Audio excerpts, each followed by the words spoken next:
नमस्कार दोस्तों। आज हम सुनेंगे भीष्म शाहनी जी की लिखी कहानी चीफ की दावत। तो ये कहानी शुरू करते हैं। आज मिस्टर श्यामनाथ के घर चीफ की दावत थी। श्यामनाथ और उनकी धर्मपत्नी को पसीना पोंछने की फुर्सत न थी। पत्नी ड्रेसिंग गाउन पहने उलझे हुए बालों का जोड़ा बनाए, मुंह पर फैली हुई सुर्खी और पाउडर को मले, और मिस्टर सामनाथ सिगरेट पर सिगरेट फूकते हुए चीज़ों की फहरिस्त हाथ में थामे एक दूसरे कमरे में आ जा रहे थे। आखिर 5 बजते बजते तैयारी मुकम्मल होने लगी। कुर्सियाँ, मेज़, तिपाहियाँ, नैपकिन, फूल सब बरामदे में पहुँच गए। ड्रिंक का इंतज़ाम बैठक में कर दिया गया। अब घर का फालतू सामान अलमारियों के पीछे और पलंगों के नीचे छुपाया जाने लगा।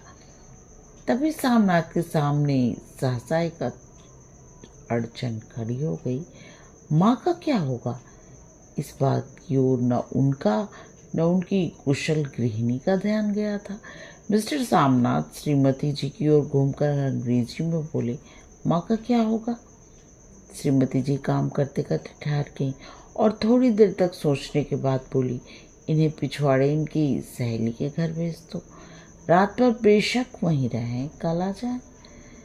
श्यामनाथ सिगरेट मुंह में रखे सिकुड़ी आंखों से श्रीमती जी के चेहरों की ओर देखते हुए पल भर सोचते रहे। फिर से रेल आकर बोले, नहीं, मैं नहीं चाहता कि उस बुढ़िया का आना जाना यहाँ फिर से शुरू हो। पहले ही बड़ी मुश्किल से बंद किया था। माँ से कहे कि जल्दी ही खाकर शाम को ही अपनी कोठरी में चली जाए। मेहमान कहीं 8-10 बजे आएंगे। इससे पहले ही अपने काम से निपट ले। सुझाव ठीक था, दोनों को पसंद आया। मगर फिर सहसा पत्नी बोल उठी, जो वह सो गई और नींद में खर्राटे लेने लगी तो साथ ही तो बरामदा है जहाँ लोग खाना खाएंगे। तो यही कह देंगे कि अंदर से दरवाज़ा बंद कर ली, मैं बाहर से ताला लगा दूंगा, या माँ से कह देता हूँ अंदर जाकर सोए, नहीं तो बैठी रहें, और क्या। और जो सो गई तो क्या, डिनर का क्या मालूम, तुम लोग तो 10-11 बजे तक ड्रिंक ही करते रहते हो। सामनाथ कुछ खींच उठे, हाथ झटकते हुए बोले, अच्छी भली वह भाई के पास जा रही थी, खुद अच्छा बनने के चक्कर में तुमने बीच में टांग अड़ा दी। वाह, तुम माँ और बेटी की बातों में मैं क्यों बुरी बनूं? तुम जानो और वो जाने। मिस्टर श्यामनाथ चुप रहे। मौका बहस का नहीं था, समस्या का हल ढूंढने का था। उन्होंने घूमकर माँ को कोठरी की ओर जाते हुए देखा। कोठरी का दरवाज़ा बरामदे में खुलता था। बरामदे की ओर देखते हुए झट से बोले, मैंने सोच लिया है, और उन्हीं कदमों से कोठरी के बाहर जाकर खड़े हो गए। माँ दीवार के साथ एक चौकी पर बैठी थी, दुपट्टे मुंह लपेटे माला जप रही थी। सुबह तैयारी होते देख माँ का दिल धड़क रहा था। बेटे के दफ्तर का बड़ा साहब आ रहा है, सारा काम सुविधे से चला जाए। माँ, तुम खाना जल्दी खा लेना, मेहमान लोग 7:30 बजे आ जाएंगे। माँ ने धीरे से मुंह का दुपट्टा हटाया और कहा, बेटा आज मुझे भूख नहीं है, तुम तो जानते ही हो, मांस मछली बने तो मैं कुछ नहीं खाती। जैसा भी हो अपने काम से जल्दी निपट लेना। अच्छा बेटा। और माँ, हम लोग पहले बैठक में बैठेंगे, उतनी दूर तुम यहाँ बरामदे में बैठना, फिर जब हम यहाँ आ जाएं तो तुम गुसल खाने के रास्ते बैठक में चली जाना।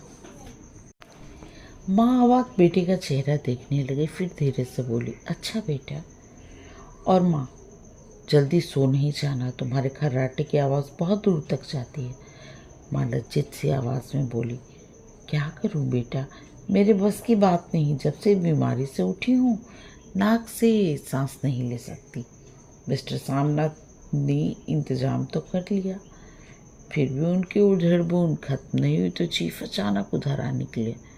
तो 8-10 मेहमान होंगी, देसी अफसर उनकी स्त्रियां होंगी, कोई भी गुसल खाने की तरफ जा सकता है। क्षोभ और क्रोध में सिर झुंझलाने लगी। एक कुर्सी को उठाकर बरामदे में कोठरी के बाहर रखते हुए बोले, आओ माँ, इस पर जरा बैठो तो। माँ माला संभालती पल्ला ठीक करते हुए उठी और धीरे से कुर्सी पर आकर बैठ गई। क्यों नहीं माँ, टांगे ऊपर चढ़ाकर नहीं बैठते, ये खाट नहीं है। माँ ने टांगे नीचे उतार ली और खुदा के वास्ते नंगे पाँव नहीं घूमना, नहीं वो खड़ाऊ पहनकर सामने आना। किसी दिन तुम्हारी वो खड़ाऊ उठाकर मैं बाहर फेंक दूंगा। माँ चुप रही। कपड़े कौन से पहनोगी माँ? जो है वही पहनूंगी बेटा, जो कहो वो पहन लो।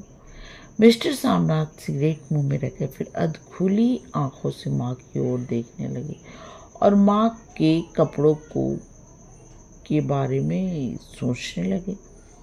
सामनाथ हर बात में तरतीब चाहते थे। घर का सब संचालन उनके अपने हाथों में था।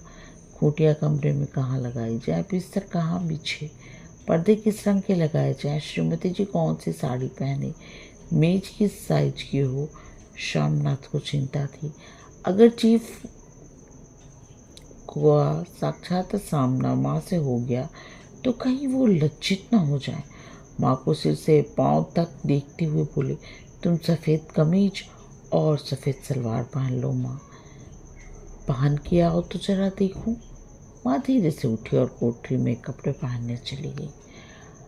ये माँ का झमेला तो रहेगा। उन्होंने फिर अंग्रेजी में अपनी स्त्री से कहा, कोई ढंग की बात हो तो भी कोई कहे, अगर कहीं उल्टी सीधी बात हो गई, चीफ को बुरा लगा तो सारा मजा जाता रहेगा। माँ सफ़ेद कमीज और सलवार पहनकर बाहर निकली तो छोटा सा कप सफ़ेद कपड़ों में लिपटा छोटा सा सूखा हुआ शरीर, धुंधली आंखें, केवल सिर के आधे झड़े हुए बाल पल्ले की ओट में छिप पाए थे। पहले से कुछ भी कम कुरूप नजर नहीं आ रही थी। चलो ठीक है, कोई चूड़ियाँ हो तो पहन लो, कोई हर्ज नहीं है। चूड़ियाँ कहाँ से लाऊं बेटा? तुम तो जानते हो सब जेवर तुम्हारी पढ़ाई में बिक गए।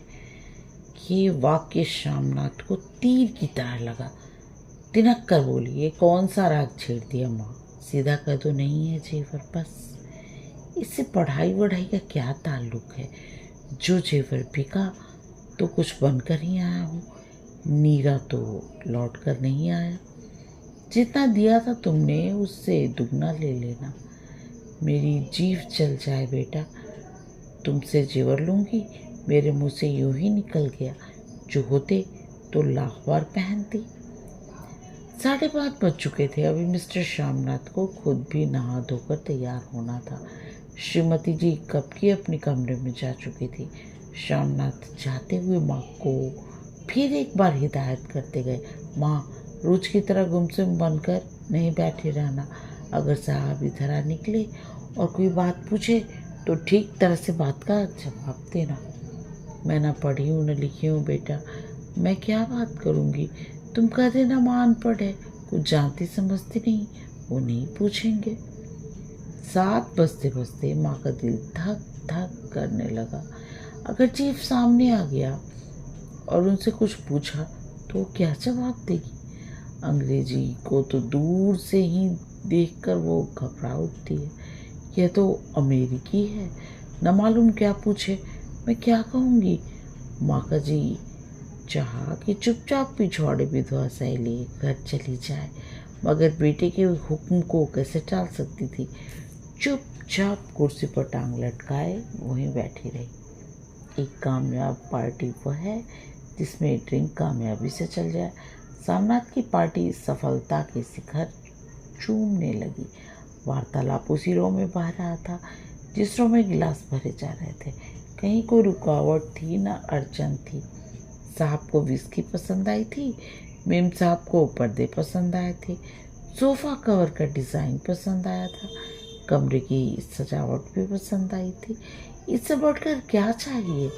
दफ्तर में जितना रोब रखते थे यहाँ पर उतने ही दोस्त बरोबर हो रहे थे। और उनकी स्त्री काला गाउन पहनी, गले में सफ़ेद मोतियों का हार, सेंट और पाउडर की महक से ओत प्रोत कमरे में बैठी सभी देसी स्त्रियों की आराधना का केंद्र बनी थी।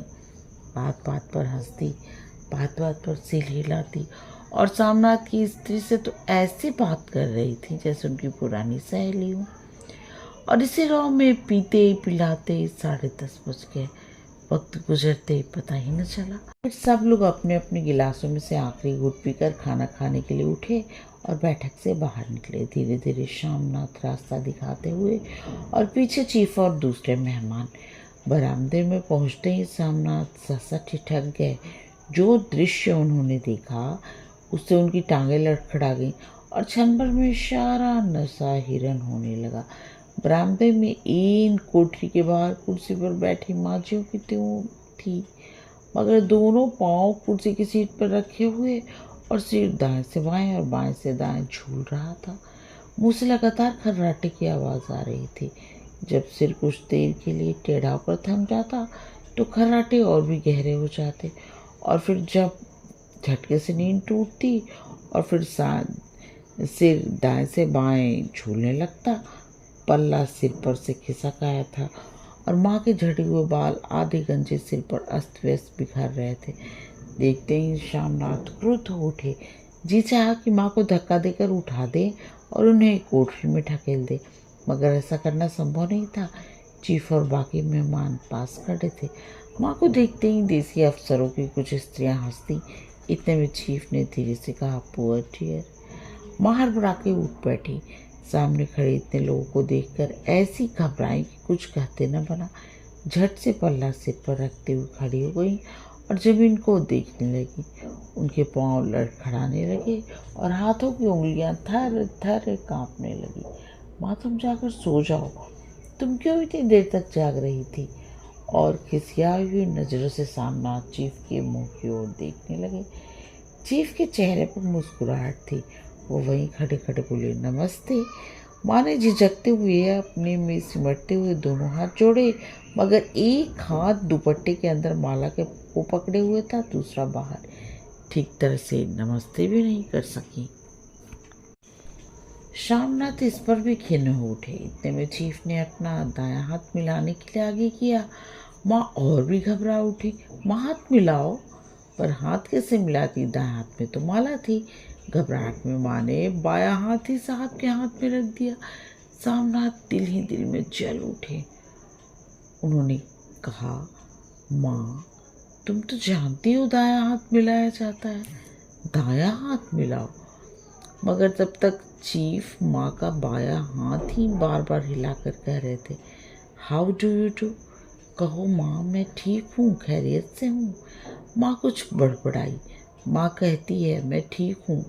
कहो माँ, हाउ डू यू डू। माँ धीरे से सकुचाते हुए बोली, हाउ डू डू। एक बार फिर कहा उठा। वातावरण हल्का होने लगा। साहब ने स्थिति संभाल ली थी। लोग हंसने झांकने लगे थे। शामनाथ के मन का क्षोभ भी कुछ कम होने लगा था। साहब अपने हाथ में माँ का हाथ तक भी पकड़े हुए थे और माँ सिकुड़ी जा रही थी। साहब के मुंह से शराब की बू आ रही थी। शामनाथ अंग्रेजी में बोले, मेरी माँ गांव की रहने वाली है, उम्र भर गांव में रही है, इसलिए आपसे कुछ लजाती है। साहब इस पर खुश नजर आए। बोले, सच? मुझे गांव के लोग बहुत पसंद हैं। तब तो तुम्हारी माँ गांव के गीत और नाच भी जानती होगी। चीफ खुशी से सिर हिलाते हुए माँ को टकटकी बांधे देखने लगे। माँ, साहब कहते हैं गाना सुनाओ, कोई पुराना गीत, तुम्हें तो कितने ही याद होंगे। माँ धीरे से बोली, मैं क्या गाऊंगी बेटा, मैंने कब गाया है। वाह माँ, मेहमान का कहा भी कोई टालता है। साहब ने इतने शौक से कहा है, नहीं गाओगी तो साहब बुरा मानेंगे। मैं क्या गाऊं बेटा, मुझे क्या आता है। वाह, कोई बढ़िया टप्पे सुना दो, 2 पत्तर अनारा दे। देसी अफसर और उनकी स्त्रियों ने इस सुझाव पर तालियां पीटी।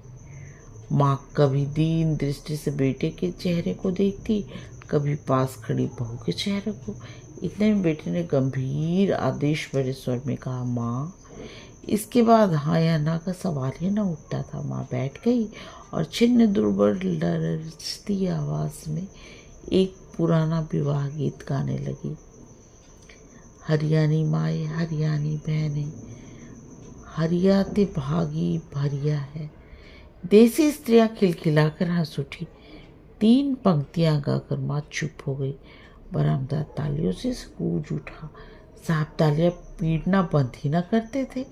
श्यामनाथ की खींच प्रसन्नता और गर्व में बदल उठी थी। माँ ने पार्टी में नया रंग भर दिया था।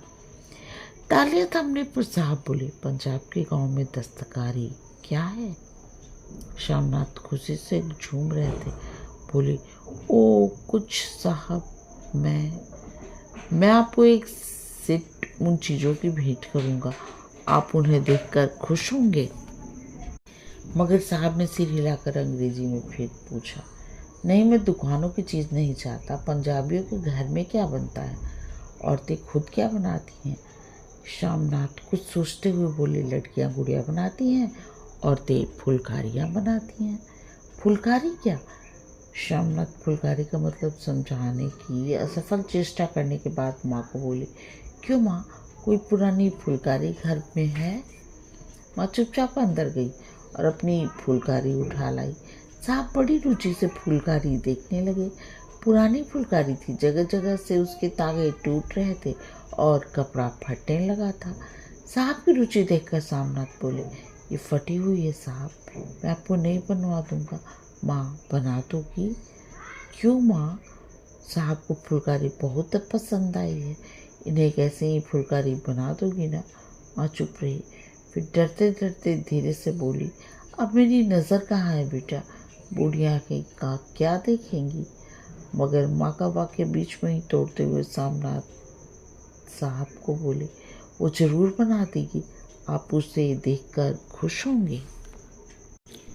साहब ने सिर हिलाया, धन्यवाद दिया और हल्के हल्के झूमते हुए खाने की मेज की ओर बैठ गया।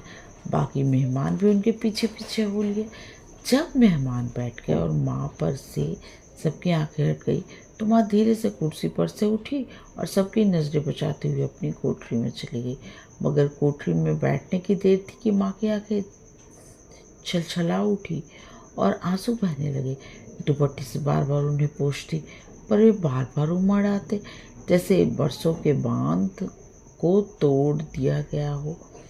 माँ ने बहुत तेरा दिल को समझाया, हाथ जोड़े भगवान का नाम लिया, बेटे के चिरायु होने की प्रार्थना की, मगर आंसू बरसात के पानी की तरह जैसे थमने में ही नहीं आते थे। आधी रात का वक्त होगा। मेहमान खाना खाकर जा चुके थे। माँ दीवार से सटकर बैठी आंखें फाड़े दीवार को देखी जा रही थी।